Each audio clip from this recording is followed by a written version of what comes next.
of works and thinking relating to your place of work. Tell us a bit about what it was that you decided to focus on. We tried to, I suppose we tried to think about what we needed to do, and we thought about something that had happened before that had created loads and loads of energy, and that had lasted, the kind of feel-good thing from it had lasted for a year afterwards.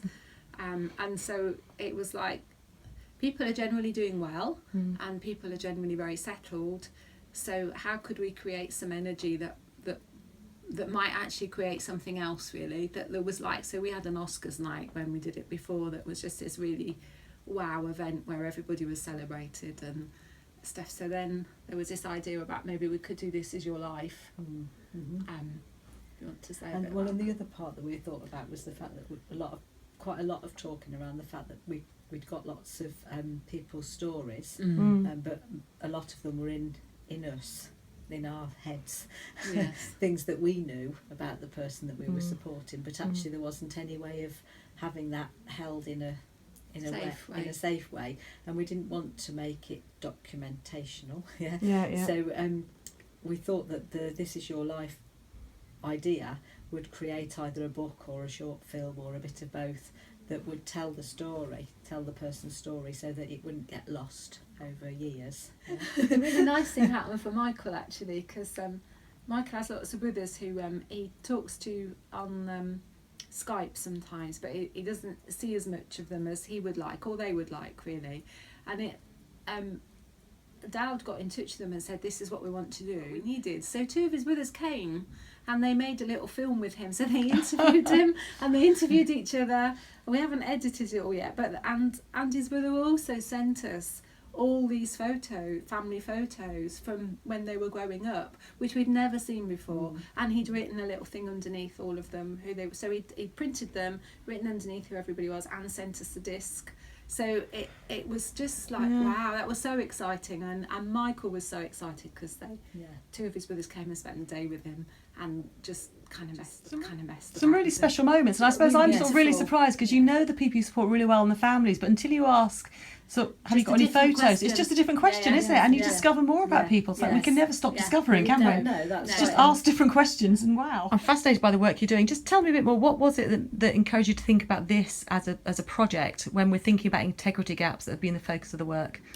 I was thinking that there's something in the stuff that David Petoniak writes about holding people's stories and holding them really well and holding them in a way that's meaningful. So I think we'd begun, I felt like we'd become more conscious of that. We had, and there'd been a few times when people had raised it with us, hadn't they, and said, like, the stuff that had happened with the, I think it was the contract monitoring thing, when they said, oh, you know, you've got the stories, but it's not in the plan as such. You haven't got it in the support plan. So where do you hold the stories? And so that was quite a good question.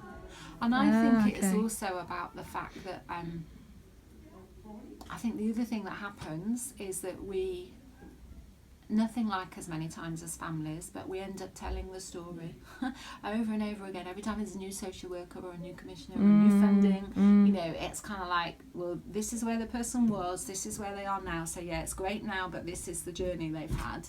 And we carry that, really, because the teams might not have done all of that journey. So it felt like we needed something that helped the teams understand the journey, because sometimes new staff come now and they don't get why. You just see the people as they are now. And they don't get why sometimes people kind of go back to stuff that's quite traumatic or suddenly do stuff because they haven't done the journey from when people started. So there's something about it's helpful for new staff to know people's story, because I think especially in the age of austerity, it would be really easy to come along and say, oh, this person doesn't need to live on their own anymore, they can just go live in a group of 3 because that'll be cheaper and easier.